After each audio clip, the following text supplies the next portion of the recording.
This case exemplifies what happens when a municipality abuses the legal process to take property it can neither afford nor under the controlling eminent domain statutes for a public purpose. There is a legal way to obtain individuals' property for public purposes if you're operating a governmental function. That was not done here. Instead, the City of Houston stepped into the shoes of a private entity, Ella Park Terrace, intervened between a dispute between neighbors that would have been a dispute between neighbors, but for the City of Houston's involvement. While it is true that they weren't a party to the suit, they were the attorney for Ella Park. They presented the case to City Council. They made a decision to use their police powers to assist Ella Park in suing Mr. Gallegos for damages that they had actually caused. This is a pleadings case. This is a 12b6 case, and we have to look at the pleadings and whether the pleadings are sufficient to allege the elements under 1983 for a Fifth Amendment taking, and whether the taking was done for proprietary reasons or governmental reasons. In my time before the court, I'm going to concentrate on those two topics, 1983 and the proprietary versus governmental functions. First, I'll address the 1983 claim. In Pembar versus the City of Cincinnati, the Supreme Court of the United States told us that a government with a single action, a single decision, can actually violate the 1983 policy provision even with a single act. It doesn't take a written custom. It doesn't take a written policy. It doesn't even take the intent that they would ever do it again. If it's specifically tailored for a certain set of circumstances, as it was done in this case, this was tailored specifically for this set of circumstances, then there is liability under 1983 for that policy if it results in an unconstitutional taking. That's what we have here. We have Mayor Anise Parker and City Council were faced with Ella Park coming routinely to City Council and complaining about flooding that had been going on their property for 20 or 30 years. This was not something that needed to be, that they had addressed in a timely fashion, and it turns out that the flooding started when the City of Houston tried to close an unauthorized landfill by using it to dump roadbed materials. They built the property up 8 to 10 feet. The Ella Park residents started to complain. They also started to complain about health issues, by the way. So they commissioned a report from the Texas Commission on Environmental Quality, which actually found that the landfill had been capped with 8 to 10 feet of impervious cover, clay, concrete, roadbed materials, etc., and that was actually what was causing the flooding. So the City of Houston knew that the decisions it made back in the late 80s and early 90s to cap the landfill with roadbed materials is what led to Ella Park's flooding. Instead of admitting their failure and admitting their fault and correcting the problem that they caused, they went after an individual landowner while he was out of the country and blamed him for causing the very problem that they knew they had caused, and they had evidence that they had caused it. What do you do with the district court's opinion that says that plaintiffs allege that the city entered the land without permission and damaged their property, not that the issuance of the injunction in Ella Park's name damaged the property? Well, Your Honor, the injunction was the first step in a scheme. It was the first phase. And so they sue in the name of Ella Park. They get an injunction, a default injunction that was interlocutory. They then take that injunction and assert it as the reason for being able to go onto the property to take the property. Because in the injunction, in that case, they declared certain properties a public nuisance. So the injunction is a condition precedent to taking, to the Yes. Yes, Your Honor. It's the taking with the full knowledge of all these facts and circumstances that they're not allowed to take. Right, and that's the ratification of the illegal act, which was alleged in our petition. Now, I provided to the court prior to hearing, I'm so sorry, Counsel, I forgot to hand this to you in mine. A chart of our petition that shows the actual facts alleged, where they're alleged in the petition, which starts in the record on page 1774, and which cause of action, whether it goes to 1983 or the proprietary functions or both, so that you can see that these are all intertwined facts. And I think that's what really hurt the presentation of the case in the district, at the district court level, because on the one hand, the city of Houston claims, and you can look in their motion to abate and the record on page 1634, the very first sentence on the top of page 2 says, on behalf of Ella Park Terrace, the city of Houston sued Gallegos to get an injunction. And then it also says the injunction gave it, the city of Houston, the authority to go on the property to take it.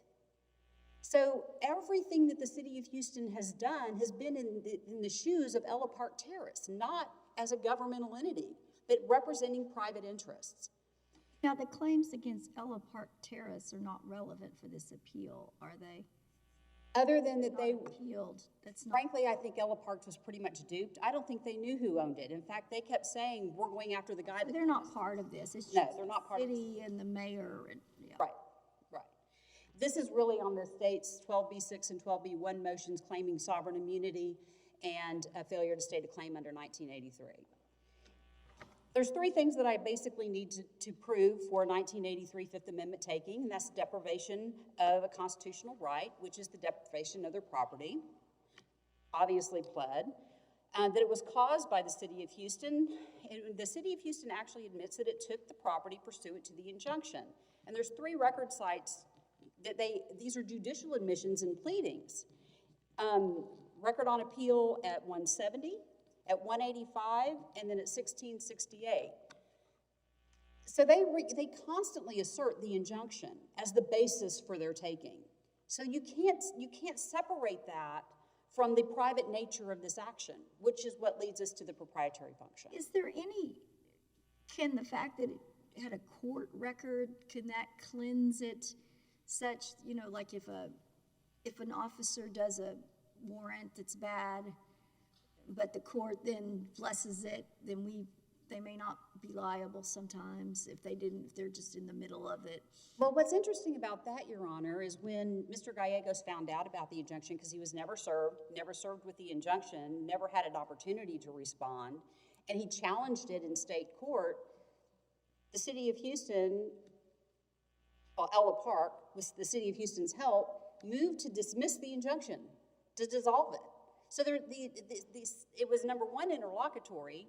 Number two, no bond was posted. Number three, there was no service, so it's a void order.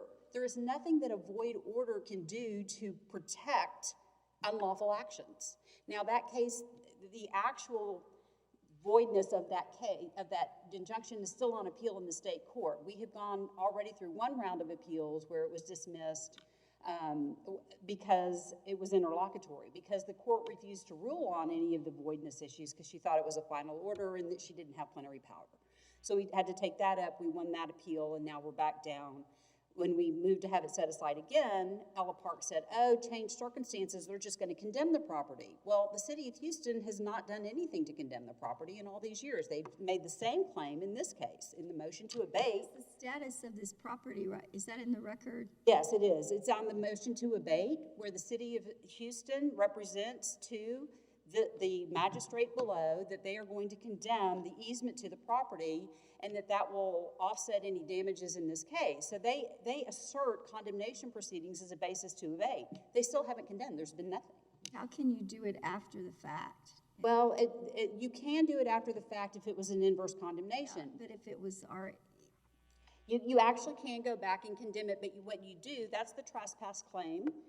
In what happens if a government entity takes the property prior to the declaration of necessity for a public purpose, they can go back and correct that error. The measure of damages is as the property existed prior to the taking, so that the landowner is still made whole, but because it's serving a public purpose, they have the ability to do that.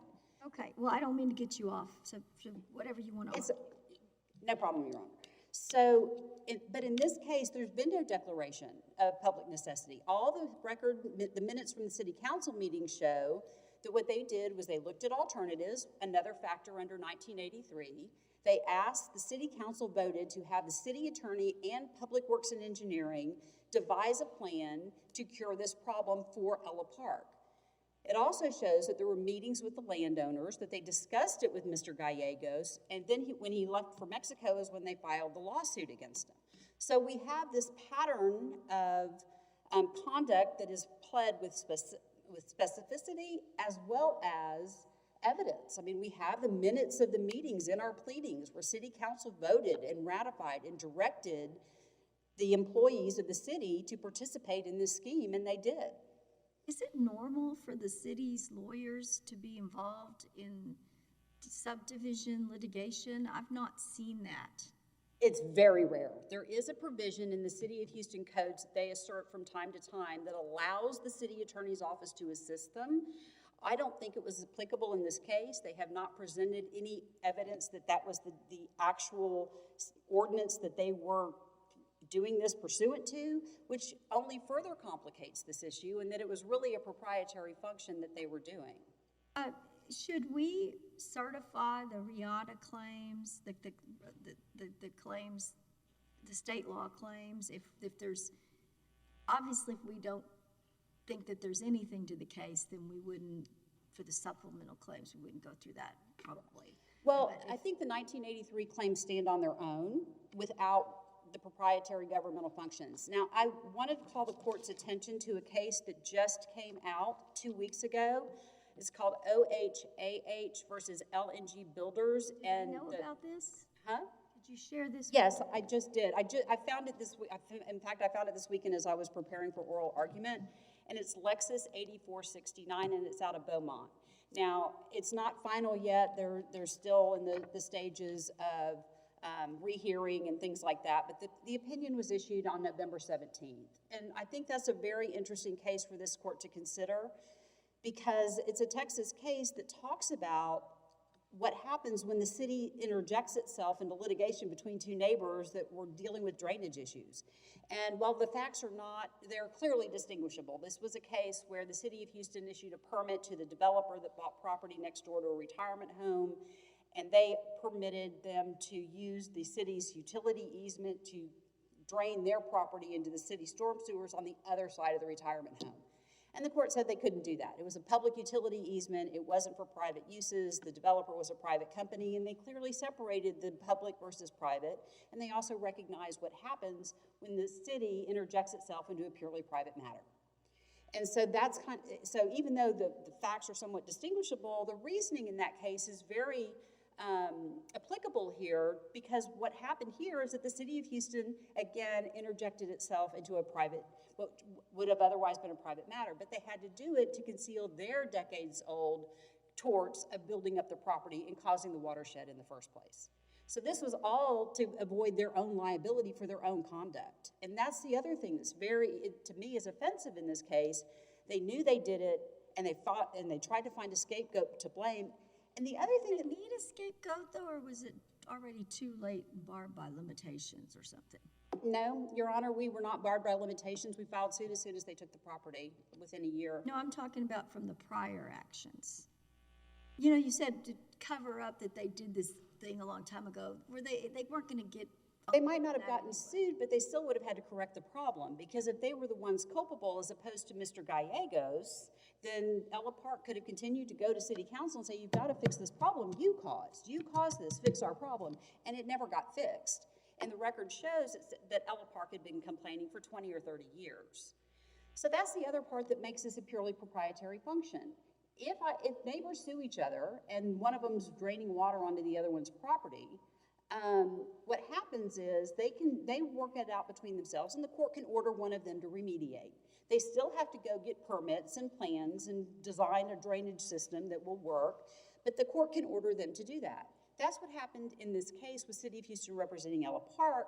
Ella Park, they ordered Mr. Gallegos to fix the problem and to maintain this project. This is not a public project. This is a proprietary function. And so while we recognize that the City of Houston has alleged that under the Texas Tort Claims Act, drainage and controlling floodwaters is something that is a governmental function, when you're doing it on behalf of a private citizen, it didn't become a governmental function if Jose Gallegos did it. That wouldn't have been a governmental function. And they've admitted that they're standing in the shoes of Ella Park, so that's not a governmental function. And the case of Wasson that I cite extensively in my brief, Your Honors, do talk about that very issue. And it even related to the city in that case claimed that the governmental function was also a governmental function under the Texas Tort Claims Act because it was the city of Jacksonville that made Lake Jacksonville to be their water supply. And what happened in that case was the city of Jacksonville said, we limited this to residential development around our lake because we need to preserve that water supply for our residents. And the Supreme Court of Texas in that case in 2018 said, no, that's not good enough. That's not a governmental function. Even though providing water may be, the fact that you entered into leases with people around the lake, that's a proprietary function. So in this case, it's not a stretch once they step in the shoes of Ella Park that this is truly a proprietary function, meaning that there is no immunity for the city of Houston in this case. If there are no more questions, Your Honor, I reserve my time for rebuttal.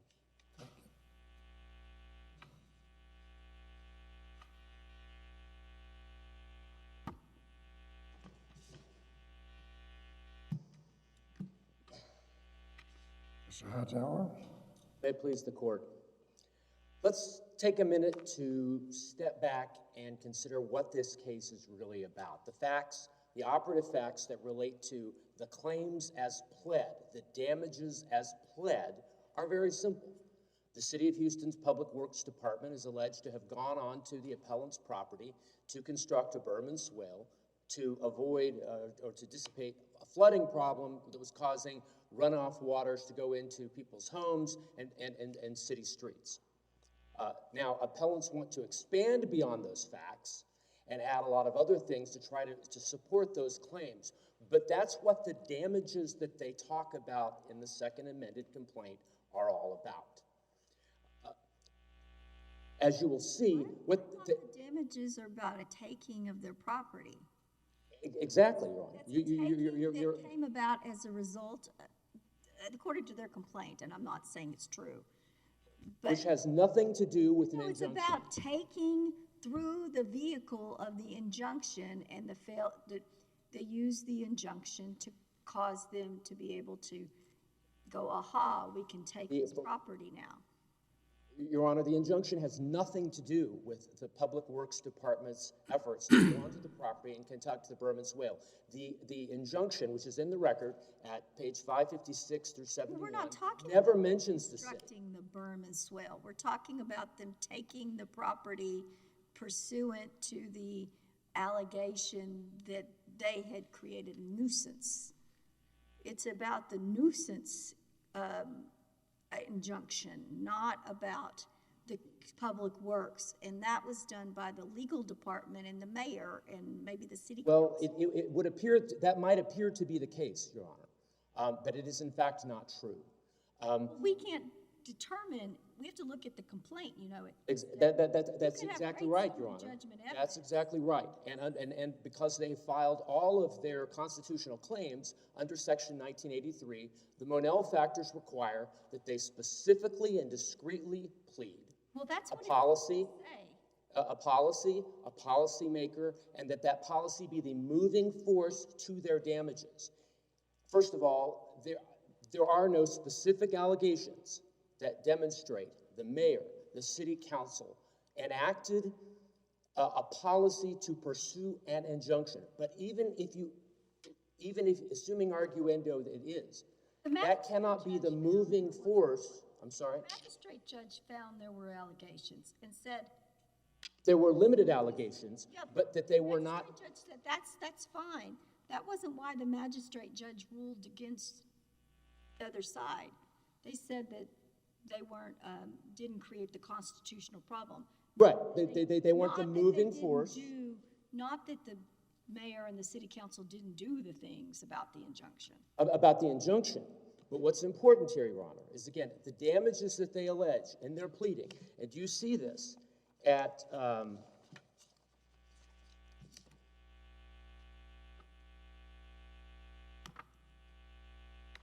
find it in a second. But the allegation, the damage allegations they talk about are not about the injunction. The injunction itself did not harm them. What harmed them was the city's, they allege, the city's public works department going onto their property, constructing the berm swale in such a way they allege caused them damage. That is wholly different. The only way you can have a policymaker, and that the policy be the moving force for the alleged damages is to pick and choose and borrow from these two entirely unrelated events.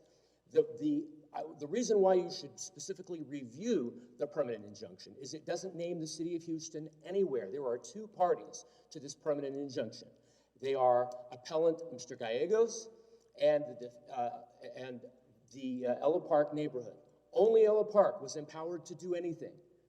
The city was given no specific authority. The city was given no rights under the permanent injunction. And the city has never specifically alleged that the permanent injunction was the basis for the work that the Public Works Department did. But the city's legal team was the driving force of the injunction when they knew, in fact, according to the complaint, that Mr. Gallegos didn't even own the pole property at issue.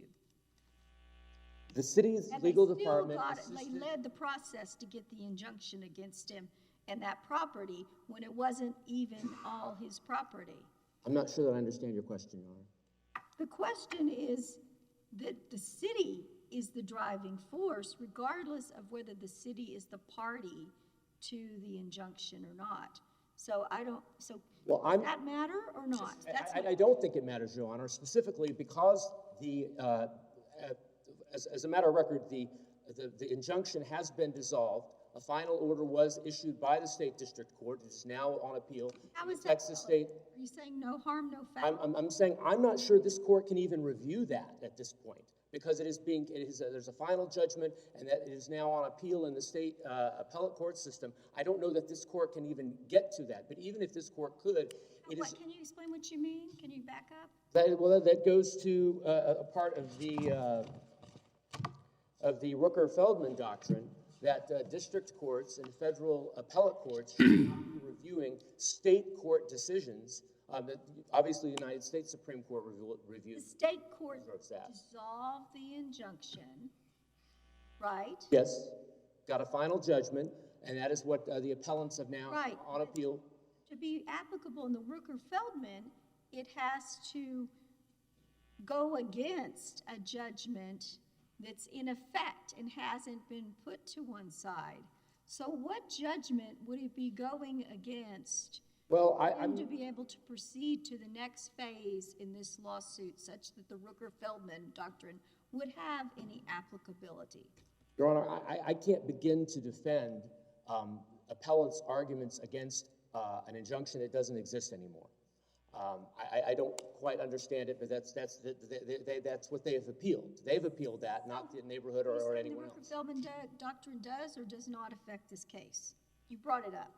I said that it could because I'm not sure that this court has jurisdiction to be able to review a permanent injunction that was dissolved and is now part of a final judgment by a state district court. It's being reviewed by an intermediate district court.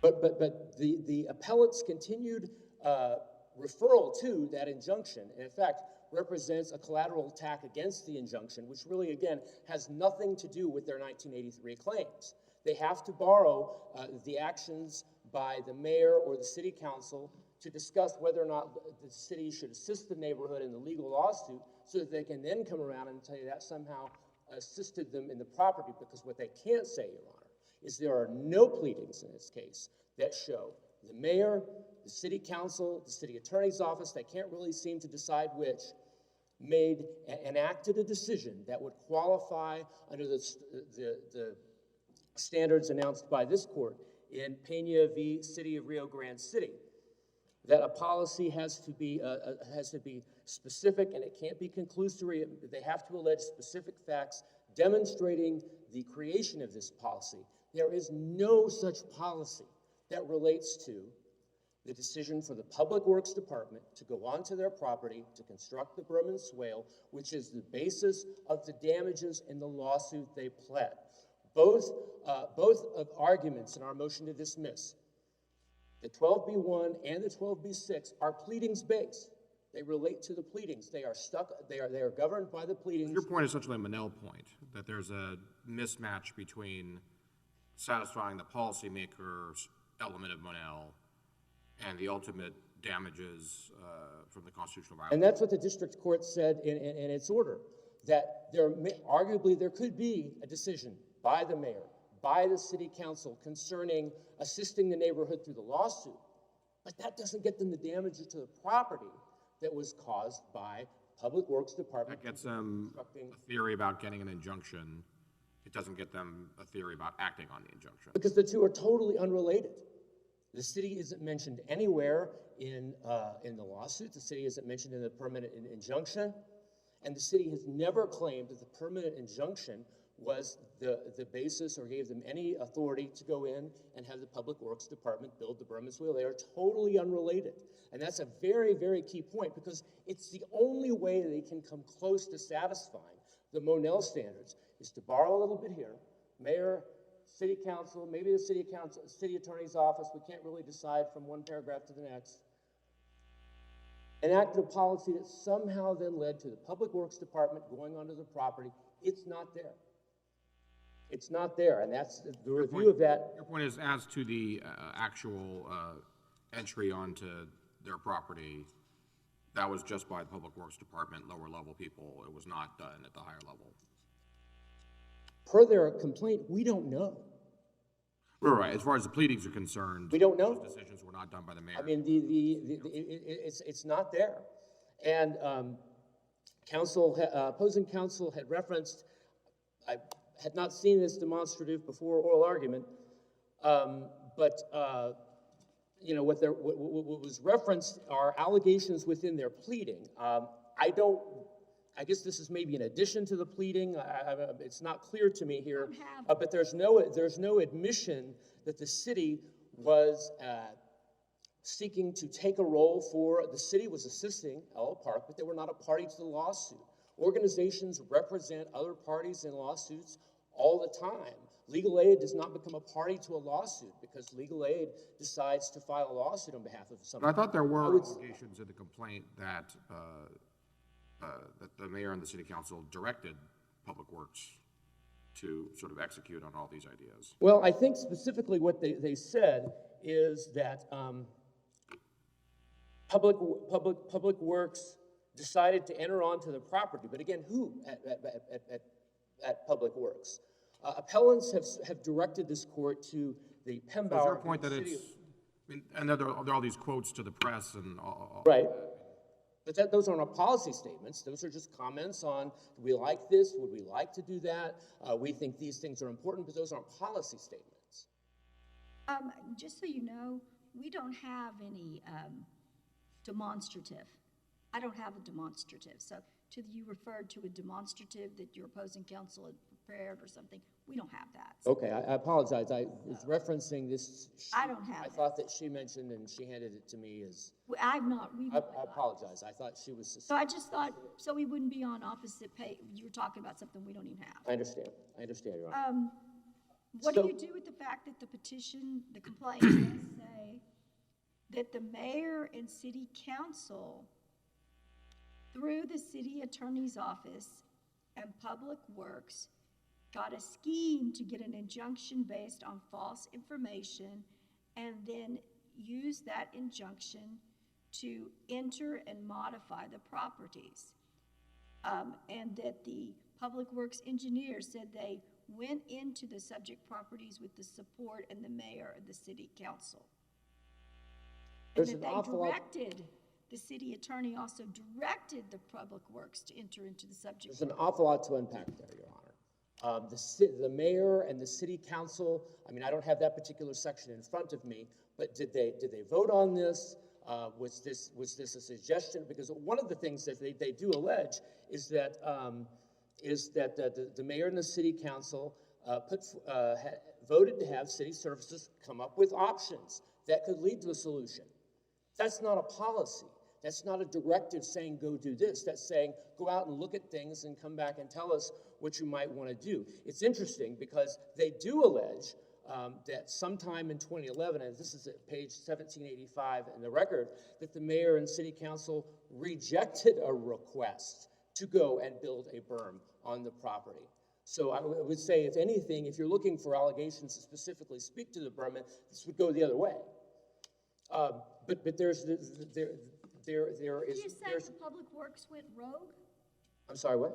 What are you saying? Are you saying they went rogue and made the berm without the direction from the city attorney? What I'm saying, Your Honor, is their pleadings, which is what the court has to look at when considering the merits of our 12B1 and 12B6 motions. The pleadings do not provide sufficient factual allegations to support the Monell factors, which is why the district court dismissed all of their constitutional claims which were brought under Section 1983. The other thing that I want to highlight is appellants seem to be confusing the Monell factors and the Section 1983 claims with whether or not actions were governmental versus proprietary, and that's completely apples and oranges. The Government versus Proprietary Act issue comes into play as to whether or not the city enjoys governmental immunity for those actions, which is the 12B6 issue. And again, there's no real discussion to be had. All tort claims against the city of Houston are covered by the Texas Tort Claims Act. And immunity only exists for cities acting to perform governmental functions. If it's a proprietary function, that immunity is waived. However, the Tort Claims Act provides an enumerated list as Section 101.0215A, and among the items on the enumerated list are specifically sanitary and storm sewers. So you don't have to go any further. You're done. It's on the list. It's clearly governmental. There's no conversation to be had. But there are other cases that support this. PKG Contracting Incorporated versus City of Mesquite, Texas Supreme Court case out of 2006 at 197 Southwest 3rd 388. City of Watauga v. Taylor, a Fort Worth Court of Appeals opinion from 1988, 752 Southwest 2nd at 199. There are others specifically talking about how a city enacting flood control, drainage projects for the city, that's clearly a governmental property. Right, but their argument is that it's not a project for the city, that it's benefiting one homeowner versus another homeowner, and that it's therefore proprietary. So it's not a standard flood project. And what's interesting is they've cited no authority for that argument whatsoever, none at all. What about this Beaumont case? Well, it's apparently brand new. Yes, I have you reviewed heard about it today. I have not had a chance to review it. But keep this in mind. We're talking about a flood control project that was performed for a neighborhood concerning a desire to prevent flood water from getting into homes, getting into streets. By their argument, if the city performs flood control work on the west side of Houston, people on the east side of Houston aren't going to be served by that. They don't care. Is that government or propriety? And vice versa. This argument really makes no sense at the end of the day, because what the city was doing was responding to a neighborhood's request for help. We have had this flooding problem that's been going on for years. Can you do something to help? And so the city investigated it. They tried to help them. And by the way, I want to clear up something. While the city assisted them in initiating the lawsuit that ultimately got that permanent injunction, the city withdrew. The city is no longer providing counsel and has not been providing counsel for quite some time. They have private counsel now. And so to say that the city was somehow involved with this all the way through is just factually incorrect. But there's just no authority. I'm not aware of this new case, but until recently, anyway, there was no authority. I was not aware of any that would support this. What do you say about the Riata case? I'm very happy to talk about Riata. Please do, and then also answer whether or not we should certify to the Texas Supreme Court in this case. Well, and that would be the question. Riata simply is a good case, and it's good law. It just doesn't apply here. What happened in Riata was the city of Dallas was sued with third-party claims, and before they answered, they immediately filed affirmative counterclaims against the other party in their own name. The city of Dallas sued the other party seeking money damages, and the Court of Appeals said you forfeit your right to immunity when you affirmatively assert yourself. In the case, that clearly doesn't apply here. Well, the city of Houston was never a party and asserted no claims. The issue is whether if they are doing it, but through the vehicle of the Elk subdivision. The city is directing and driving it all, but it's doing it through this other vehicle.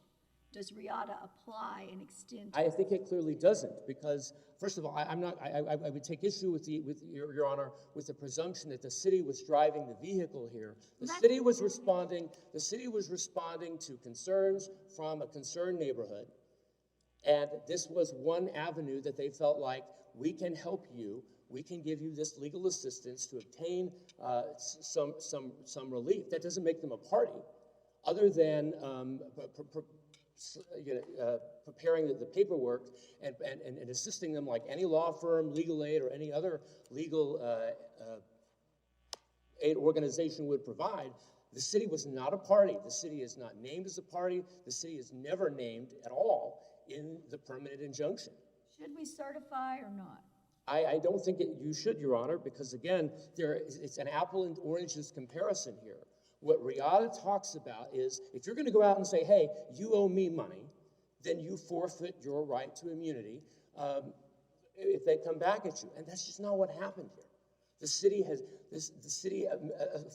asserted no affirmative claims for relief, for money or otherwise, in the city's name, for the city's benefit against the appellants. That was just Elo Park. I see that my time has expired. I would ask that the court please affirm the district court's opinion dismissing all of the appellate's claims. Thank you. Thank you, Mr. Hightower.